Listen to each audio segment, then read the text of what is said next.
Pyetja ime është për Spakun Erla. Si ka mundësi që zoti Berisha, se ti ke qenë zëdhënës ti sa i një ti atë ja fusin kod tjerë, ja po kështu, ja po ashtu. Mbështetjen sipas barometrit, institucioni me mbështetje më të madhe e ka Spaku. Spaku e ka. Berisha thotë do ta shkrijë në 12 maj. Ja, e rregulloi Berisha. Tha që ishte një keq kuptim, do ta reformojmë. Jo, ai ishte një mos keq kuptim, nuk ka qenë keq kuptim, tani. Edhe Rama do ta reformoj nga ana e vet. Por Rama është në rregull, kushëriu yt është në rregull. Do flasim dhe për kushërinë tani në rregull, dhe fort në rregull dhe ai nuk është, dëgjoj. Reforma në drejtësi kaloi me 140 vota, me konsensusin më të madh. Tani kur u erdhi te dera e vet këtyre, filluan ta shohin drejtësinë që prit se pas ka probleme drejtësia, jo se s'po i respektoka standardet, jo po se puna godet, jo po hajde se duhet ta reformojmë. Tani po të kishte qenë kjo politika jon kaq parimore, do duhet kishte vepruar parimisht për të gjitha rastet. Pra, unë do kisha dashur ta dëgjoja Edi Ramën edhe për atë arrestim të turpshëm ndaj Ilir Metës, që është ish presidenti i vendit, për të folur apo për të mos t'ia dhënë votën në parlament, edhe kur për Sali Berishën, pra do kisha dashur ta shifja këtë parimoren e këtyre politikanëve gjatë gjithë kësaj kohe, jo vetëm tani. Do të thënë ti duke thënë që Spaku ndikon në 11 maj.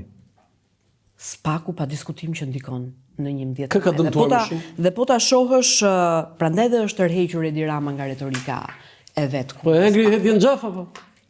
E hëngriet, e tjenin e përdori ai për të thënë atë që donte të thoshte. Thjesht e përdori. I doli ka kuptuar gjë se i shkreti. I doli në derë e tjeni se Andrea, te kolegu ynë i mirë Andrea Dangu. Ka patur një intervistë tet-a-tet edhe po thjesht Rama gjeti rastin e Etjenit për të thënë që donte të thoshte. Po Etjeni gjeti? Ai ishte intervista më e fundit. Më e fundit? Po e parafundit? E parafundit nuk e di, po e fundit ai doli në media. Se kanë dalë rrallë këta Partisë Socialiste në intervistë. Cili është mendimi yt personal për Spakun? Ti ke një përvojë, je diplomuar në perëndim në Itali dhe i njeh shumë mirë edhe politikën atje dhe drejtësinë. Është ajo që pritje nga Spaku? Pritej? Dgjoj, drejtësia në përgjithësi, se s'është vetëm Spaku, po kjo drejtësia e re që na sollën këta politikanët tan nuk është ajo që prisja, po një model sui generis ishte ky, që s'është implementuar kërkund, përveç se eksperiment për ne në Shqipëri. Po nëse referohemi Spakut, unë Spak e quaj, jo Skap të partisë, sepse si gazetare, si moderatore, si qytetare, pavarësisht se fjalën e fundit e thot drejtësia, do ta thonë gjykatat, pra unë nuk i bëj gjyqin askujt, asnjë politikani nga ata që ka përfunduar në dyert e Spakut, po përpara një zyrtari të dyshuar për korrupsion, unë jam më shumë me drejtësinë se sa me zyrtarin, pavarësisht se tentoj të mbaj një qëndrim të ekuilibruar, pa diskutim. Po kam dy erla këtu te kjo historia e Spakut, ose kur analizoj dhe me veten time Spakun. Kam një erla që thot, prit se mos po kthehemi ose mos jemi kthyer në një republikë prokurorësh, ku këtu tani këta janë bërë të gjithë pushtetshëm. Po edhe Giovanni Falcone e masakruan në Itali. Dakor. I shkelin prandaj tash kam dy. Pastaj kam një herë tjetër që thot, kemi 35 vite që vetëm vithemi në këtë vend dhe mbase s'ka mënyrë tjetër për ta pastruar, duke qenë se ne si popull, si qytetar, nuk kemi qenë të zotët, që këta politikanë që na kanë mbledhur kush më shumë, kush më pak, ti heqim me vot, ta bëjmë me vot, ndoshta na e bën drejtësia edhe duke shkelur ndonjë standard mbase. Aman vetëm ta bëj, vetëm të na i heqi qafe. E kam pra dhe këtë aspekt tjetër. A është se dëgjoj presioni i madh është të shosh në organin e akuzës, në paraburgim, në hetim, të hetosh një zyrtar të lartë, për flasim për krim sofistikuar, për korrupsion sofistikuar, elitar. Nuk është e thjeshtë, imagjino presionin që kanë ata. Po sigurisht. Dhe ata A është Altin Dumani? Vdekatar janë të A është Altin Dumani Giovanni Falcone? Erla, ti ke jetuar në Itali dhe e njeh mirë. Ja, Giovanni Falcone deri aty nuk shkoj. Nuk shkoj. Po jo, Giovanni Falcone shqiptar tani, nuk po themi Giovanni Falcone italian. Dal nga ky brumi jon shqiptar. Giovanni Falcone shqiptar. Jo, megjithatë po bën historinë. Po bën historinë. Në qoftë se do ishe akoma zëdhënëse Sali Berishës, a do ta këshilloj atë që të mos e quante organizatë terroriste, organizatë kriminale dhe Altin Dumani krye terrorist? Do i thoshë, doktor, këtu e gabim, për mua nuk do t'i thosh kështu. Unë po, mbase këtë do t'i kisha sugjeruar që ta kishte më të moderuar tonin ndaj. S'kam gabuar në përcaktimin tim që ti ke qenë mbetësvënëse. Jo, po e tillë si natyrë jam unë nuk jam për këto. Pavarësisht se dhe Berisha e përdor politikisht dhe sigurisht që. Jo, zoti Berisha e ka thënë dhe kështu që unë nuk jam prift. Pa diskutim, po. Ela, kalojmë te ky kampi tjetër që e ke më shumë për zëmër për ta trajtuar, jo për zëmër në kuptimin se ti... Partia Socialiste? Te Partia Socialiste. Për zëmër jo. Jo, për ta trajtuar pra. Si ka qeverisur Partia Socialiste në 12 vjet? Si ka mundësi që mbas 12 vjetësh kërkon dhe një mandat tjetër? Se unë ndonjëherë e them edhe me humor, edhe drejtor komunale 12 vjet. Si ka qeverisur Rama? Tani nëse do përdorja një metaforë që përdor Rama, ka qenë kopshtari i një kopshti me shumë pemë të kalbura, edhe me dardha dhe mollë të kalbura. Mbrapa shpinës ato? Landi. Mbrapa shpinës? Thot ai, mbrapa shpinës, po që veti ka mbjellë në një farë mënyrë. Dëgjoj, Edi Rama, Partia Socialiste, ka patur një fat të madh gjatë këtyre 12 viteve, që nuk ka patur kujt t'i japi shumë llogari. Nuk ka patur një presion shumë të madh nga ana e qytetarëve që t'i kërkojnë llogari për të gjitha premtimet e pambajtura apo mos qeverisja nga një sekond. Nuk ka pasur ndonjë rrymë të madhe as nga opozita që t'i kërkojë llogari ashtu siç duhet, se 3 vite u morën me veten e tyre ata. Nuk ka patur as nga ana jon, as nga media. Nuk ka patur ndonjë presion shumë të madh dhe të fortë. Kështu që në këtë kuptim, Rama më shumë se sa ka qeverisur mirë, ka triumfuar politikisht. Partia Socialiste është një parti solide në numra. Mbas edhe një parti ideologjike, po këtë s'di të ta them tamam se sa ideologjike është sot që flasim me dikur, po solide në numra. Dhe Rama ka ditur të luajë taktikisht mirë me këto numra, më shumë se sa ka qeverisur mirë. Të paktën unë kështu e shoh. Jo, okay, po... Dhe ka ditur dhe ka kuptuar si duhet, me që ti përmende aftësinë, ka kuptuar si duhet se si janë shqiptarët edhe si duan të qeverisen shqiptarët. Dhe ashtu i ka qeverisur. I beson asaj që Edi Rama bleu opozitën? Që e bleu opozitën e besoj deri diku. Po pse s'u shitet ti Erla? Edhe ti në opozitë ke qenë. Po pra, prandaj them i besoj deri diku. Nuk është vetëm çështje blerje, është dhe çështje pa aftësie, është dhe çështje interesi. Po them pa aftësie se me qenë ashtu ti mund të kishe katapultuar dhe bëheshe ti socialiste se s'ishe në dhe unë jam shumë me drejt për të qenë e suksesshme. Po pra, prandaj po them që pse u blen, sepse akuza më e rëndë që bëhet nga Partia Demokratike është që Rama kryetarin thon ata, nuk blen gjithë opozitën, po blen kryetarin, që ishte Lulzim Basha. Po s'ke qenë po bleve kryetarin Ela. Çfarë do të mbaroj punën Ela? Do si thon në Perëndim, të varfrit blen gazeta, të pasurit blen kryeredaktorin, thoshin. Dakor, po dhe kjo aftësi është, çështja është si të mos shitesh. Si të mos shitesh pa për të bler ka gjithmonë ofertues ti treg. A thoshin kështu në Itali? Të varfrit blen gazeta, të pasurit blen kryeredaktorin, kaq edhe kjo punë. Po prandaj po them. Okej.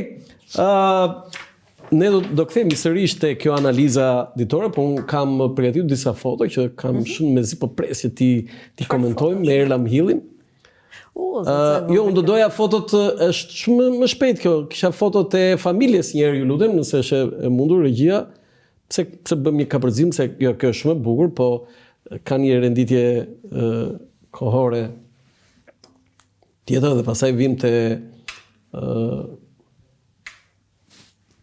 Okej, ja sa të bëhet gati, pak kemi... Ja, Erla. Akidi, këtu ka qenë dita kur lindi Bind. Djali jemi dytë dhe jemi në maternitet. Dhe kjo është Akidi i bukur, i cili duket i lumtur, po ishte pak xheloz. Ishte xheloz. Muajt e parë, po.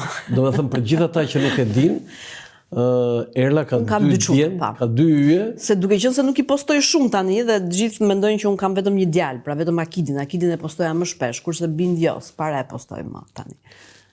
Erla, çështje supersticioni. Si ja bën?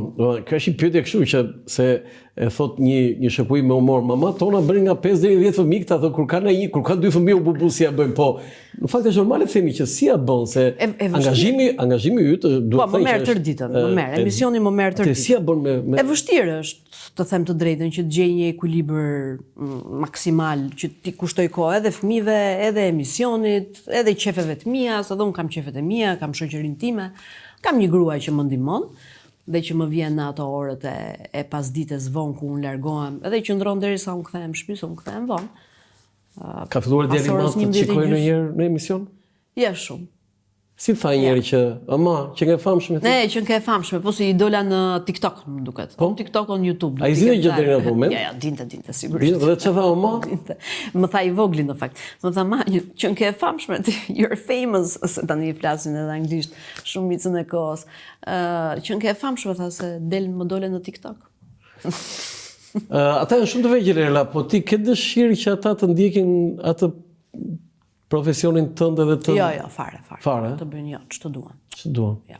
Po jo, kjo nuk e përjashton, domethënë. Jo, nuk e përjashton, do ta ndjekin vetë, po deri tani jo, nuk më duket që kështu i ke kështu si ndonjë prirje. Si prirje kështu për qenë aktor Hollywoodi, ke dy kinga, dy. Të dy. Të dy të mirë. I ngjajnë edhe mamit edhe babit.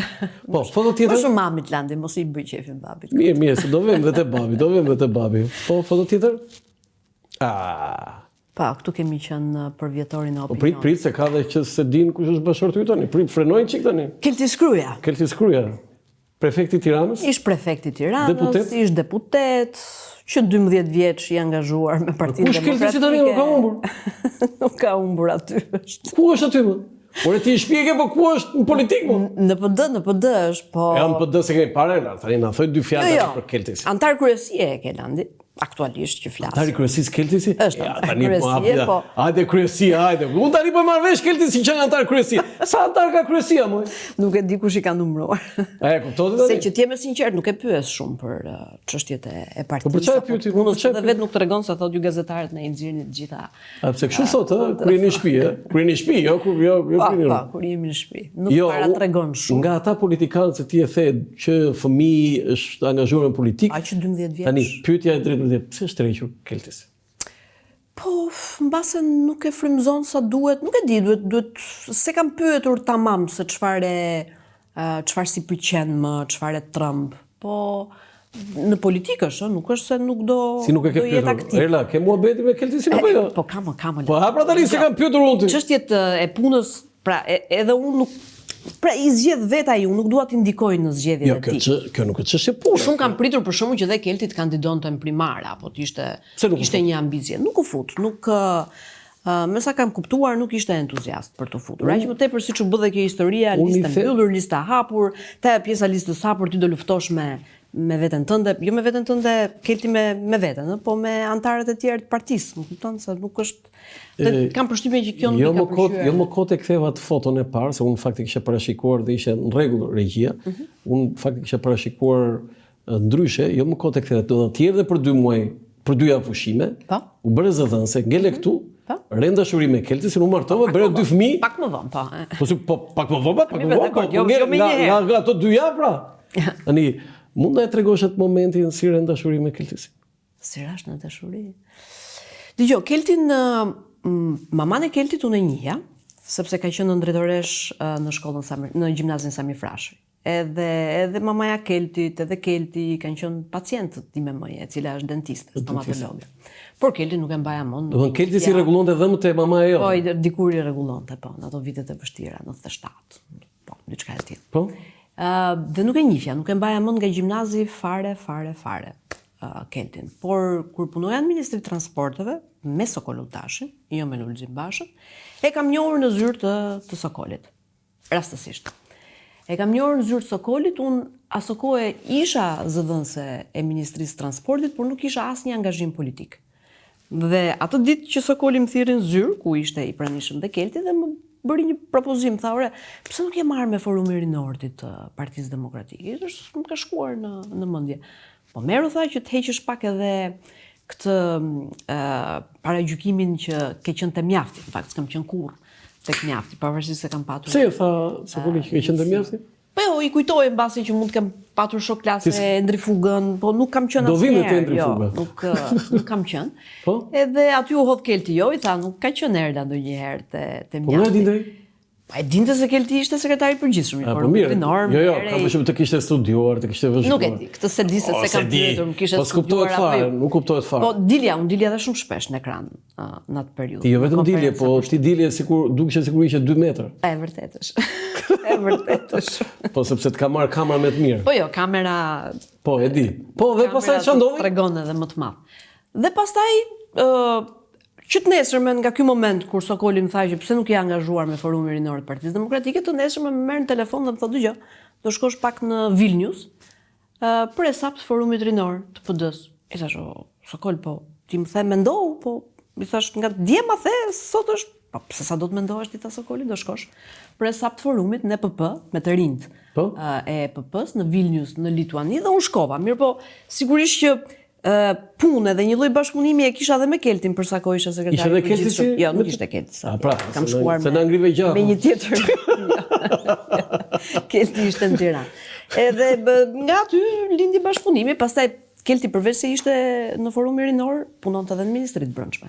Ka qenë drejtor i kontrollit të shërbimit të brendshëm në një farë mënyrë. Pra kjo AMP-ja e sotme, SHKB-ja, madje kishte në kontroll edhe SHKB-n e policisë atëherë. Pra ishim Ministria e Transportit, Ministria e Brendshme, ishim aty afër edhe pastaj kafet e Millennium. Pastaj ndodhi ajo, u bët mas, domethënë. Flutra në bark, në stomak, flutra. Habitshme se si Kelti si nuk është në politikë sot. Ashtu e ka natyrën, Landi, është pak natyrë e tërhequr, nuk se për mua, jo se është bashkëshorti im, po për mua vlen shumë më tepër se shumë individat janë atë parti, në aspektin njeh terrenin, në aspektin e organizimit. Po më që 12 vjeç më herë la çfarë thua? Po pra. Dhe ka bërë dhe beteja, ka bërë dhe aksione politike shumë interesante. Po dëgjoj. Se po gati është harruar. Sigurisht. Harruar. Po mbas edhe duhet ta kishin vlerësuar më shumë. Pse jo? Kjo dhe mund ta them. E the, nuk e mbajte. Po nuk e mbajta, po, patjetër. Nuk e ka nga kush? Nga kush? Po nga ata që marrin vendime. Po vendime tani Oluzi Basha iku, tani Berisha mbetet. Po edhe ai mbas do duhet ta kishte vlerësuar. Kjo është pakesë, ta kishte vlerësuar. Po nuk e kam pa kënaqësi, se tash ai di vet, nuk dua t'i dalë unë fare në mbrojtje, aty them se çfarë duhet të bëj. Ai e di vet se çfarë do të bëj me karrierën e vet politike. A mund t'i thosh ndar Kelti si të vinë në intervistë këtu një ditë? Po të vjen ai ty pse? Jo, ai s'ka dalë tani. Tani unë po ta bëj kërkesën kështu live. A mund të thosh në darkë? Dëgjoj, nuk mund të dëgjon, më shumë mund të dëgjoj ty, të bindet ty. Mirë, ti thuj për vete po në darkë, jo kështu gjatë ditës. Në darkë, kur t'jeni në darkë në shtëpi. Po, foto tjetër. Tani u kthejmë këtu. Pa. Kjo është dita e diplomimit tim në Itali. Në La Sapienza. 12 dhjetor 2006 në La Sapienza. Ishte cila është tema e ditëlindjes babait tim. Jo, kam bërë një temë diplome për fen, pra për faktin që ne kemi qenë një vend ateist, me kushtetut, sepse e di pse e zgjodha, u tregova edhe pak pragmatiste, se unë kam mbaruar shkenca komunikimi e specializuar në komunikim me masët. Pra televizion, gazetari, një formë e tillësh. Mirë po, kishim dhe disa lëndë fakultative që i zgjidhnim vetë, se çfarë donim të mësonim tjetër, përveç lëndëve bazë. Dhe ishte një lëndë që quhej sociologjia e marrëdhënieve ndërkombëtare dhe kishte edhe një pjesë për fen atje. Dhe më qelloi një profesor shumë i mirë, ai asistenti ishte Arbresh, jo, nuk është udhëheqësi, këto janë dekanët e shkollës, ata që rinin në juri. Dhe ishte edhe një asistent Arbresh, dhe ishte shumë e thjeshtë për mua, unë e mora vesh më vonë. Dhe ma bëri shumë të thjesht diplomën, se mund të zgjas edhe me vite diploma. Sa vite studiove në La Sapienza? Po 6 më shkoj, bashkë me diplomën 6 vite. 6. Si ishin vitet? Ja, edhe këtu. Po, edhe këtu, pa. Kështu si e pafajshme dukesh aty. Ashtu kam qenë. Ke qenë me emocione? Shumë. Me shumë? Emocion të tmerrshëm. Sa kam rritur në universitet, sepse mbiemri im me më e kishte në orën 5 të mbasdites orarin se kur do diplomoheshim. Gjithë ne që ishim me mbiemrin më, dhe unë arrita pak me vonesë, për shkak se i me motor, e kishte zakon nisej në moment të fundit për çdo gjë. Edhe kur do merrnim avionin, po, edhe në rrugës ngecëm në trafik, në tangenciale, në unaz, le të themi. Edhe thot, po mirë, dhe po se kape kësaj radhe, tha diplomën dhe kap herës tjetër. Hera tjetër ishte mbas 6 muajsh. Ndërkohë unë isha me si po prisja. Dhe arrita, e kapa në kopër, sa kam arritur në universitet, aty shpërtheva në lot, se nuk e mbajta dot emocionin, po, në lot. Se gjeta aty dhe shoqen time të ngushtë, që më priste me një buqet me lule, edhe 2-3 njerëz të tjerë dhe emocionuesi. Çfarë notë more? Jo, s'ishte me notë kjo këtu. Kjo nuk ishte me notë? Jo, nuk ishte me notë, ja. Nuk ishte me notë. Pse thjesht mbrojtja e temës e diplomës. Pse shkove në La Sapienza? Ti konkurove, garove? Dëgjoj, e para unë që do shkoja në Rom, kjo ishte e para vendosur se ishte i me motor. Ndërsa këtë degën, këtë e kam thënë, nuk është se po e them për herë të parë, këtë degën ç'është e vërtetë e gjeti Fuga. Endri. Endri, sepse kur ne ishim në gjimnaz, në vit të 4, Ishim klasë me Endri? kemi patur një profesor, të Sami Frashi, kemi patur një profesor, Genci, i cili na jepte ekonomi, po na jepte vetëm ne, ai profesor, shumë i rrept. Një ditë na pyet në mes të orës mësimi që çfarë keni ndërmend të bëni mbasi të mbaroni gjimnazin, ku doni të shkoni. Edhe Fuga thot, dua të shkoj në Itali, në Rom, në La Sapienza, është një deg shkenca komunikimi, unë e dëgjova dhe më duk shumë interesante. Edhe në përfundim të orës e pyet që çfarë është kjo dega? Ka dalë re, pak vite ka, 2-3 vite që kishte dalë këto gjërat e reja. Unë pyet ati me motor mori informacione, po tha shumë interesante. Dhe të dy shkot atje? Po, vajtëm të dy. Pastaj Fuga e la, edhe provimin të dy, po u shkëput prej mjaftit pra. Do të thënë, bëri provimet e vitit të parë, u shkëput prej mjaftit dhe pastaj ka vazhduar diku tjetër shkollën. Por ka qenë nxënës i mirë. Endri ka qenë shumë i mirë. Edhe shumë sistematik. Edhe atje. Se sa unë ç'është vërtet. Më sistematik. I mirë ka qenë, po.